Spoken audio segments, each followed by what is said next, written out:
Naghahanap ba kayo ng mga quality na fishing line na ginagamit natin sa ating pang-araw-araw na pamamalakaya? Lalong-lalo na doon sa mga gumagamit ng line or yung mga nylon. Dati ang ginagamit namin ay yung mga kulay white, yung mga ordinary na nylon tulad nito. Pero ngayon, napakaganda ng quality ang Dolphin brand. Ang nylon na ito ay gawang Pilipinas, talagang locally made. So, napakahalaga na suportahan natin ang ating sariling produkto. Napakaganda sa tibay, sa quality at talagang sa tatag.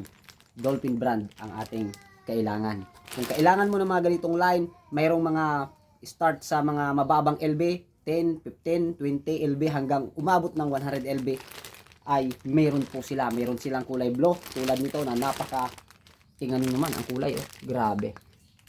Napakaganda ng quality. Mayroon din naman silang yung kulay white na ganito. Pero yung quality niya ay talaga namang maaasahan.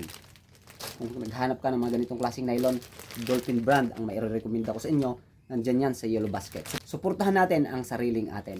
Dolphin brand, nakabase ang kanilang company sa Cebu. Ayan, Dolphin brand, maaasahan, matibay pagdating sa pamamalakaya.